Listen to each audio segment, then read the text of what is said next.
স্নেহের বোন শ্রদ্ধাভাজন মায়েরা, বিশেষ করে সারা বাংলার শ্রেষ্ঠ নিয়ামত ওলামায়ে হযরত হাফেজ কোরআন যুবক ভাইরা, সাংবাদিক বন্ধুরা, গোয়েন্দা বিভাগের ভাইরা, প্রশাসনিক ডিপার্টমেন্টের বিভিন্ন সেক্টরের ভাইরা, বিশেষ করে সর্বদলীয় নেতৃবৃন্দ ও কর্মী ভাইরা, বিশেষ করে এই কোরআনের মাহফিলের সকল যুবক ভাইরা যারা কোরআনের মাহফিল ইন্তজাম করছেন, সকলকে আমার আন্তরিক সালাম জ্ঞাপন করছি।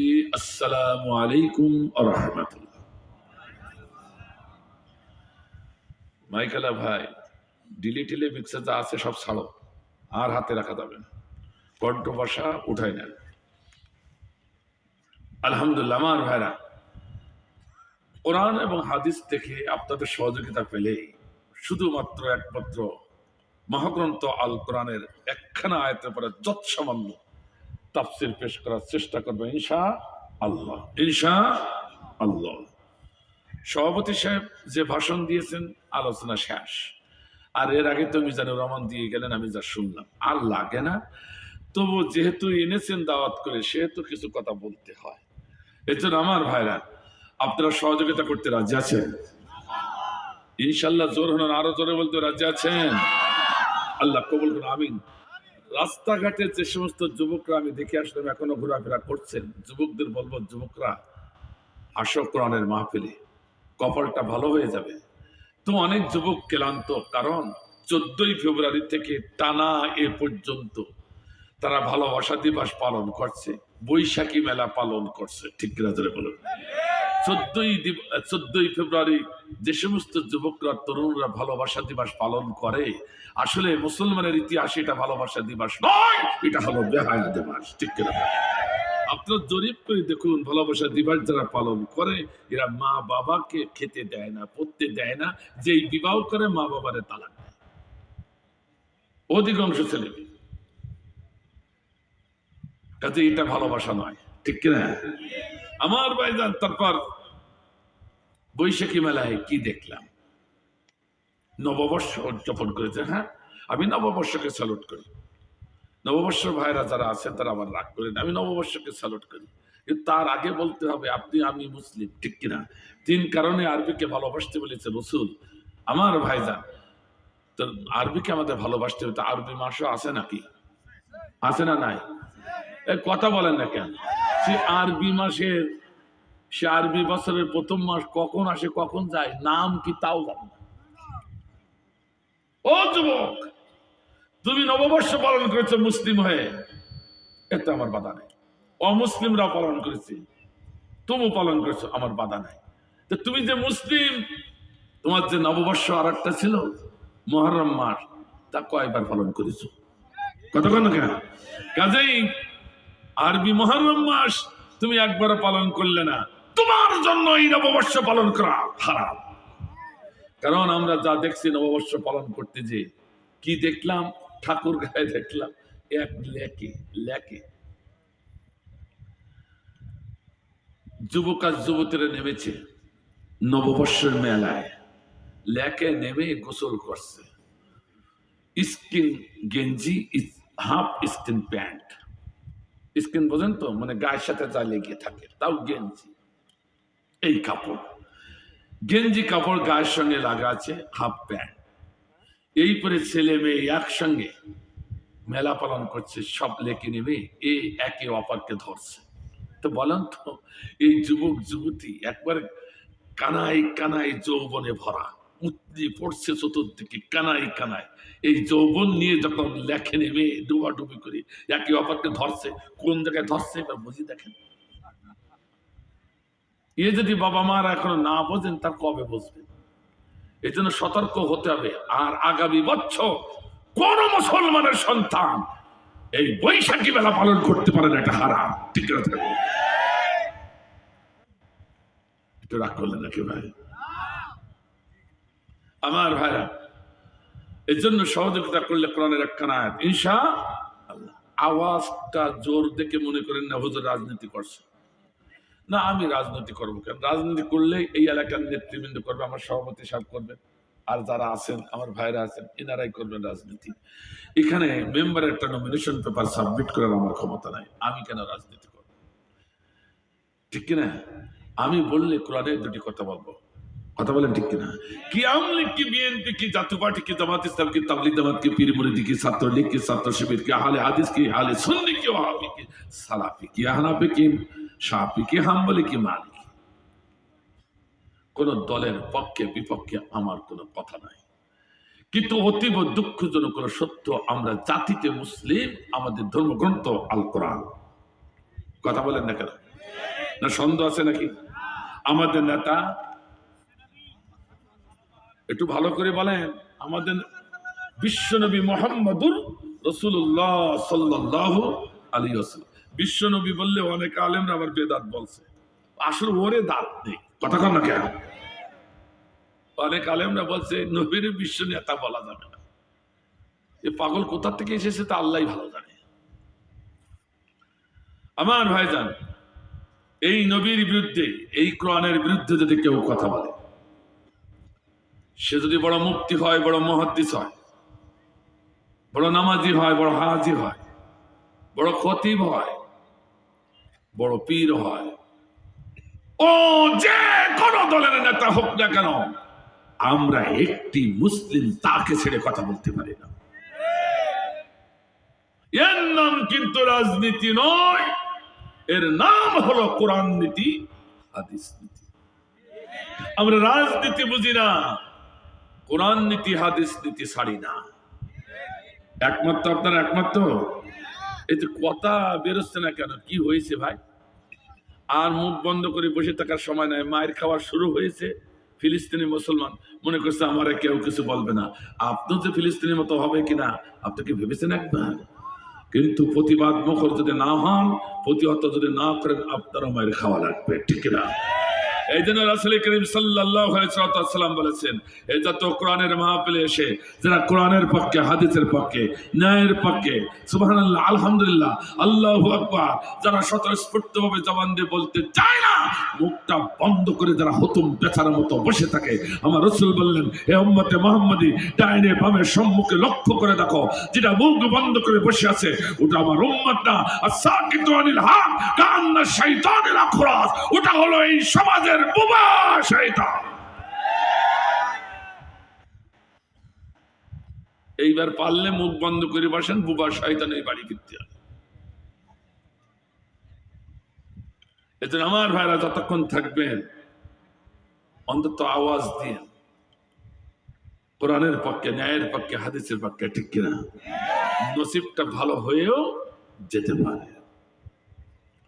ভাই আমার বলতেছিলাম, এই কোরআন নীতি হাদিস নীতি আমরা ছাড়ি না। কারো রোগ চোখ রাঙানোর ভয় আমরা করি না। কথা কন না কেন? এই কোরআন নীতি করতে দেয়, কেউ যদি আমার খতিব গিরিত থেকে বহিষ্কার করে দেয়, আমরা মুসলিম সে খতিব গিরি ছাড়তে আছি। এই কোরআন নীতি করতে দেয়, কেউ যদি আমার হত্যার হুমকি দেয়, সে হত্যা হতে আমরা রাজি আছি। এই কোরআন নীতি করতে দেয়, কেউ যদি আমাদের ক্রসের হুমকি দেয়, সে ক্রসে যেতেও আমরা মুসলিম রাজি। এই কোরআন নীতি হাদিস নীতি করতে দেয়, কেউ যদি আমাদেরকে জেলের হুমকি দেয়, আমরা মুসলিম সে জেলে যেতে প্রস্তুত।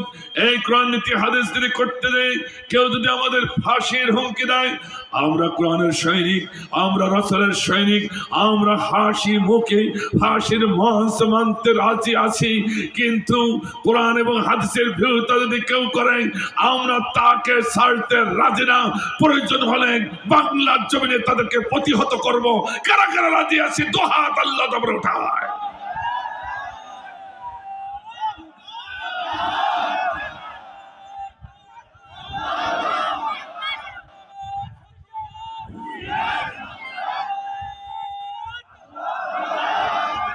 আলহামদুলিল্লাহ, আলহামদুলিল্লাহ। আমার ভাই বুঝতে পারছে না কি হচ্ছে। তা অনেকদিন আসেনি তো, কণ্ঠ বসে গেছে, এই জন্য আমার পরে বেজার হয়েছে। তুই তাকবীর ঠিক মতো আসলো না কেন? সমস্যা আছে। কেউ কেউ মনে করেন এই তাকবীর মনে হয় কোনো একটা দলের তাকবীর, এই জন্য এই তাকবীরটা ঠিক মতো উচ্চারণ হয়ে আমার কান পর্যন্ত আসছে না। আমার ভাইজান, এর তাকবীর আওয়ামী লীগের নয়, এর তাকবীর বিএনপির নয়, এ তাকবীর জামাত ইসলামের নয়, এ তাকবীর পৃথিবীর কোন দলের নয়। এ তাকবীর হলো সূরাতুল মুদ্দাসসির, খুলে দেখুন, যারা আল্লাহর গোলাম বলে নিজেকে ঘোষণা করেছেন, ও রব্বাকা ফাকাব্বির, তুমি যেখানে যে অবস্থায় থাকবে, এমনকি ফাঁসির মঞ্চে যদি থাকো, সেখানে আমি আল্লাহ আমার শ্রেষ্ঠত্ব ঘোষণা করে তোমাকে আমার নামে তাকবীর দিতে হবে, ঠিক না? কাজেই তাকবীর দিতে রাজি আছি তো? এটা হচ্ছে ইসমে আজম, লফজে ইসমে আজম। আল্লাহু আকবার বললেন না? আর জোরে বলা যাবে না আল্লাহু আকবার? এই তাকবীরের আওয়াজে শিখ সৈন্যরা 17 কিলো দূরে দিয়ে ভারতে পালাইছে। কথা কি বুঝতে পেরেছেন? কিন্তু আমরা সেই তাকবীর এখন দিতে পারি না। ওরা তাকবীর দিলে আমাদের দড়িয়ে ধরে মারে। এ কথা কেন কেন? এই জন্য আমাদের সেই তাকবীর দিতে হবে। রাজি আছি তো ভাই?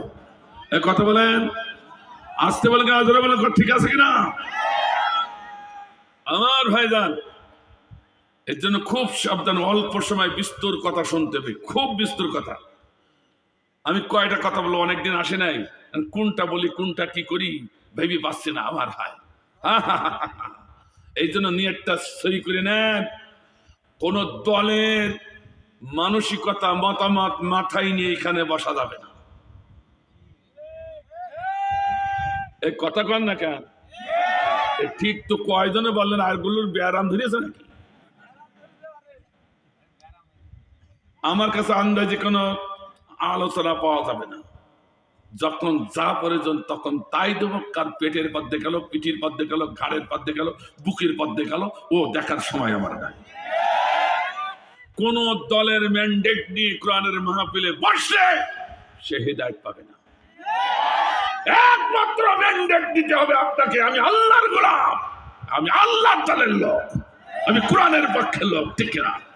এই ম্যান্ডেট নিয়ে যদি এখানে বসতে পারেন, আল্লাহ আপনার হিদায়াত দিতে পারে। আল্লাহু আকবার বলেন, আরে আল্লাহু আকবার। অনেকেই হঠাৎ করে যদি মোদী সরকারের নাম বলি, অনেকে ভিতরে কুটকুট করে কামড়ে উঠবে, আছে না? আমি হিন্দু ভাইদেরকে বলছি, হিন্দু ভাই, আপনাদের পরে আমাদের কোনো রাগ নাই, আপনাদের পরে আমাদের কোনো রাগ নাই। তার প্রমাণ 500 বছর শাসন করেছে বাংলা, বিহার, উড়িষ্যা এই মুসলমানেরা। এই কথা কন না কেন? এই কথা বলেন না কেন? এই 500 বছর শাসন করেছে, আপনাদের পরে যদি রাগ থাকতো, আল্লাহর কসম দিয়ে বলছি, একটা হিন্দু খুঁজে পাওয়া যেত না বাংলা, বিহার, উড়িষ্যায়, ঠিক কিনা? কিন্তু আমরা 500 বছর রাজত্ব করার পরও অবৈধভাবে কোন হিন্দু ভাইদের পরে আমরা জুলুম নির্যাতন চালাইনি, কারণ এটা আমার আল্লাহ শেখায়নি, আমার রাসূলও শেখায়নি। কথা ঠিক আছে? আজকে তোরা কি করলি? কি করলে এটা কি জানেন না? মনে কিছু কিছু জানেন। ফরিদপুরে 2 জন মুসলিম ভাইকে পিটাইছে না? পিটাইলে তো একটা একের ভারতের স্টাইলে পিছনে হাত এবং পা বেঁধে শ্বাসরুদ্ধ করে মেরে ফেলেছে। অপরাধ হচ্ছে চাঁদা দেয়নি। আমরা পূজা করব, সেই পূজার চাঁদা দেয়। কথা কি বুঝতে পেরেছেন? কি আশ্চর্য ব্যাপার! অন্যায় যদি করে থাকে, এদেশের কোর্ট কাছারি আছে, বিচার দিয়ে দাও, ঠিক কিনা?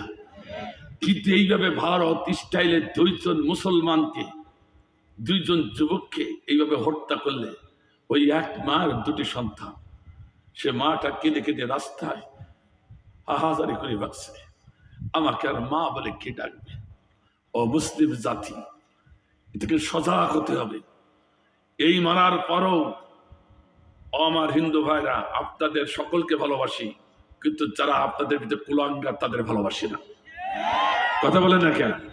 এই মারার পরেও একজন হিন্দু ভদ্রলোক ও ভাইকে রাগ করে চলে যাচ্ছে, ও মুসলিম না,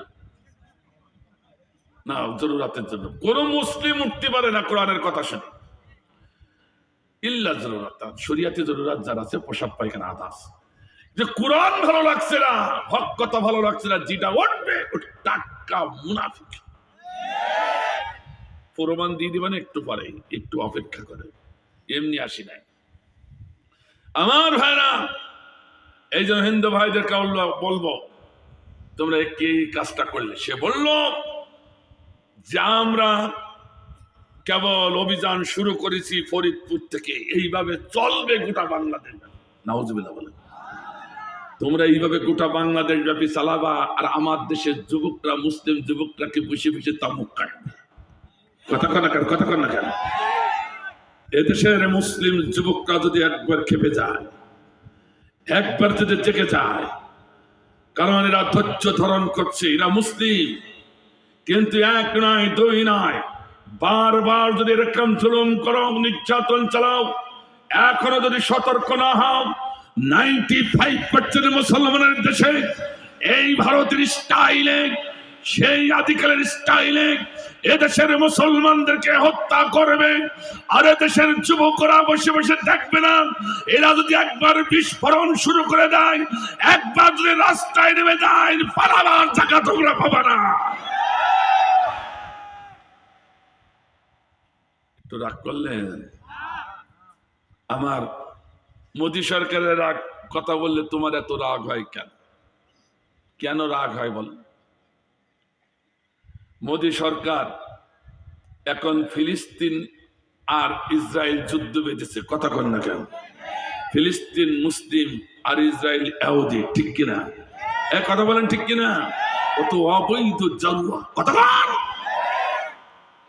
অথচ এই মোদী সরকার ইসরায়েলদেরকে রসদ দিচ্ছে, টাকা দিচ্ছে, সহযোগিতা করছে ফিলিস্তিনি মুসলমান মারার জন্য।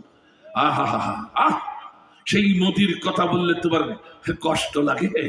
ও আমাদের মারার জন্য টাকা দিচ্ছে, ইসরায়েলকে রসদ দিচ্ছে, জঙ্গি বিমান দিচ্ছে, আর তার কথা বললে তোমার কষ্ট লাগে? তুই তো মুসলমান হতে পারো। শুধু তাই নয়, ইতিহাস বললে চলবে না, ইতিহাস বললে চলবে না, কথা কর না কেন? হিন্দুদের ভালোবাসি, এটা সত্য, তার অর্থ এই নয় তুমি আমার বুকে অস্ত্র চালাবে আর আমি তোমাকে বন্ধু বলে গ্রহণ করব। কথা বলেন না কেন, কথা বলেন না কেন? দেখেন কথা কোনটা বলছে না, যেটা বলছে না ওটা বুঝতে ওই দলে। আমার ভাইরা, আজকে হাজার হাজার বছরের ঐতিহ্য বাবরি মসজিদ, এই শুধু ভারতের মুসলমানদের মসজিদ নয়, 200 কোটি মুসলমানদের মসজিদ, আল্লাহর ঘর, ঠিক কিনা? সেই বাবরি মসজিদকে ভেঙে দিয়ে ঘুরিয়ে দিয়ে এবার মোদী সরকার কি করলো?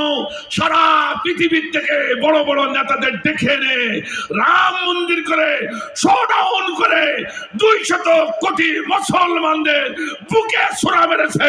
এ কখনো মুসলমানের বন্ধু হতে পারে না।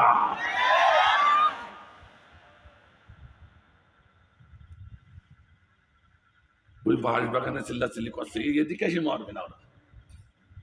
ওই বাঁশবাগানেতে বলছে ঠিক, এইদিকে এসে মার না। ঠিক বলেছে, ভালো কাজ করেছে। ঠিক বলা ইমানের একটা পূর্ব লক্ষ্য। আল্লাহুম্মা আমিন, আল্লাহুম্মা আমিন। সমস্যা কিছু আছে, কারণ মানুষ শয়তান আর জিন শয়তান কোরআনের কাছে আসতে দেয় না। নামাজে অতটা বাধা দেবে না, রোজায় অতটা বাধা দিবে না, জিকিরি অতটা বাধা দিবে না, হাজেও অতটা বাধা দিবে না। বাধা দেয় না তা বলছে, অতটা দিবে না, কিন্তু কোরআনের কাছে ওরা আসতেই দেয় না। এই জন্য আল্লাহ বলেছেন ফাস্তাইজ বিল্লাহ, যে যখন তোমরা কোরআন ধরবে, কোরআন পড়বে, কোরআনের তাফসির করবে, আজকে ইল্লাল্লাহ জোরে লা ইলাহা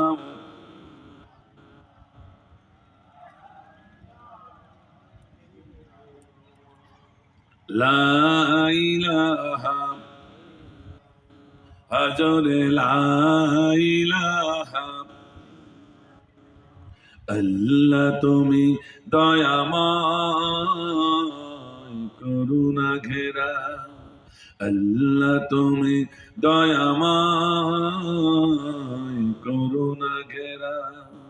তব দয়াতে ওঠে চন্দ্র সূর্য, আসমান থেকে নামে বাড়ি ধারা আল্লাহ তুমি দয়াময় করুণা ঘেরা লা ইলাহা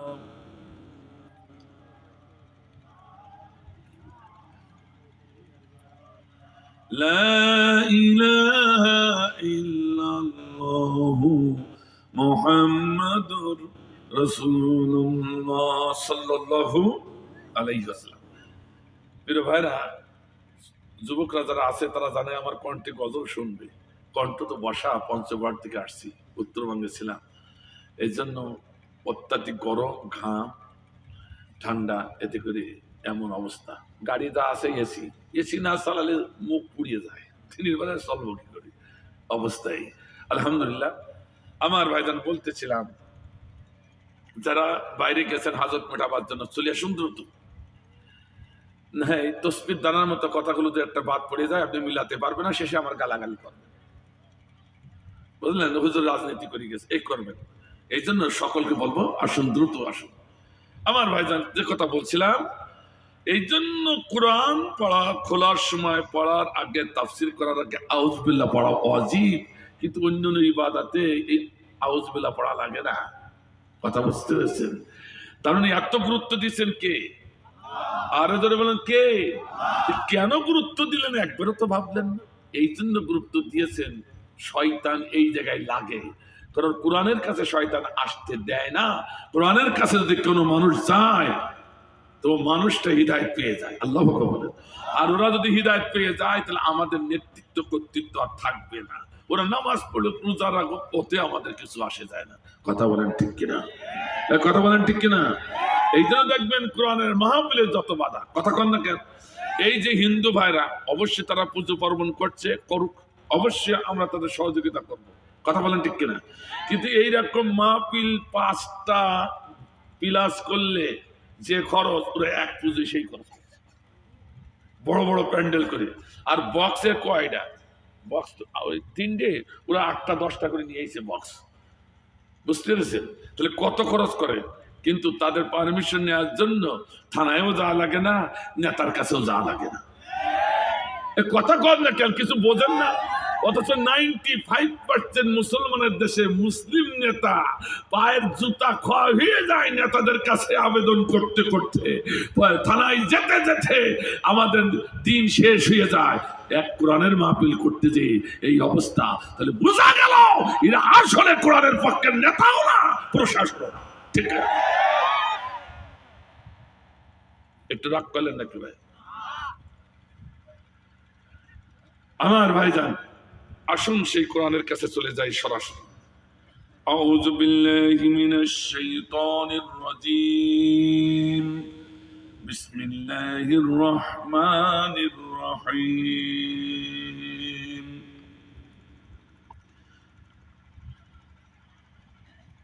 বিসমিল্লাহির রহমানির রহিম। وضربت عليهم الذلة والمسكنة وباءوا بغضب من الله ذلك بأنهم كانوا يكفرون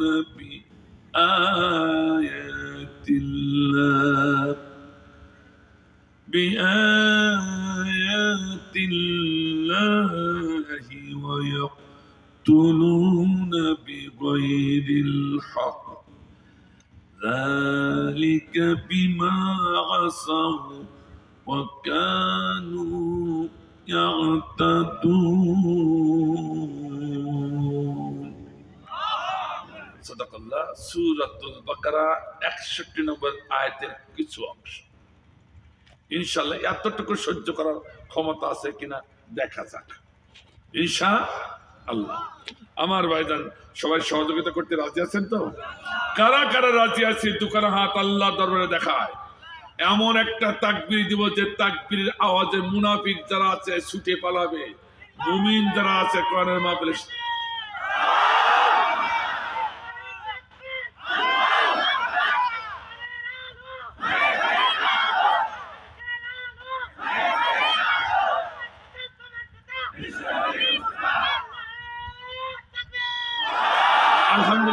হাতটা উঁচু করে রাখুন, সবাই একটু ফুল উঁচু করুন, অনেকে হাফ উঁচু করেছেন, হাফ মুসলমান নাকি, ফুল উঁচু করুন, আল্লাহর ক্যামেরায় ধরা পড়ুন, একটু হাতগুলো নাড়েন তো দেখি, অলসতা দূর হয়ে যাক।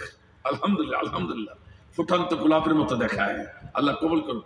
আমার ভাইজান, আল্লাহ বলছে বিআমালিকুম আনফুসিকুম, কথায় কথায় রাজপথে জীবন দিতে চাও অথচ মাল দিতে চাও না, খুব তোমরা চালাক, আগে মাল দাও তারপর জীবন দাও। কথা কার? আরো যেন কথা কার? এটা যদি আল্লাহর কোরআন হয়ে থাকে, আল্লাহর কথা হয়ে থাকে, তাহলে আমি আপনাদের কাছে 5 মিনিটের জন্য অনুরোধ করব, কোরআনের তাফসীরে কোনো ব্যাঘাত ঘটাতে চাই না, 5 মিনিটের জন্য যার হাত তার পকেটে যা আছে সব বের করে দেন। যুবকরা ঢুকে পড়েন, মা বোনেরা আপনারা মেহেরবানি করে একটু টাকাগুলো উঠায় দেন, সব দিয়ে দেন। তবে আকিস বিড়ি আর গ্যাস লাইট যদি থাকে বের করে না থাক। আমার ভাইজান 2 টাকা দিয়ে নো ভাই, 2 টাকা দিয়ে না, ও তো ফকিরও নিতে চায় না, আর যদি না থাকে তাহলে দেন একটু দ্রুত। যেহেতু মাহফিলে বাধাগ্রস্ত হোক তাফসীর মাহফিলে, আমি এটা চাই না, অতি অল্প সময় বিস্তর কথা শুনতে হবে ইনশাআল্লাহ।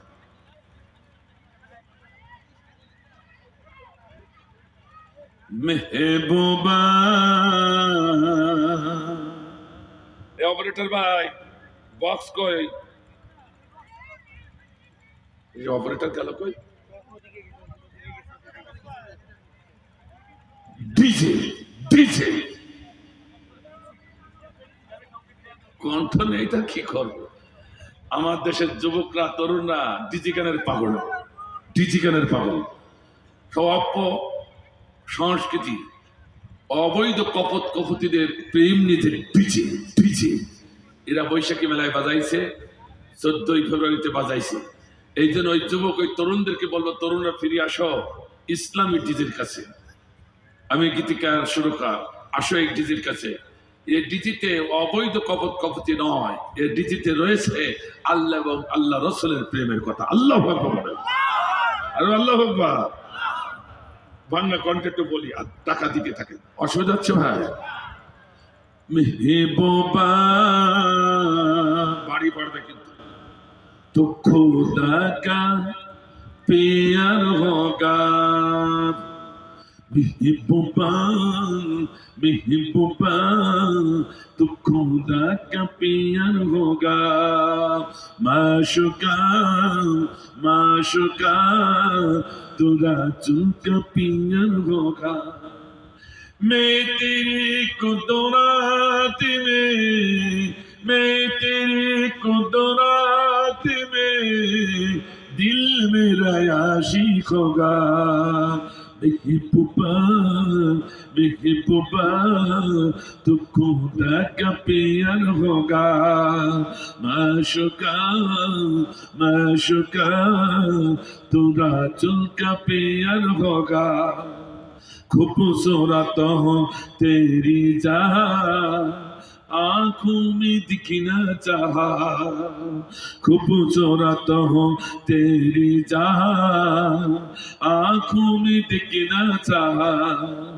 मशगुल राहे जमीन सिमा, मशगुल राहे जमीन सिमा, दिल मेरा आशिक होगा।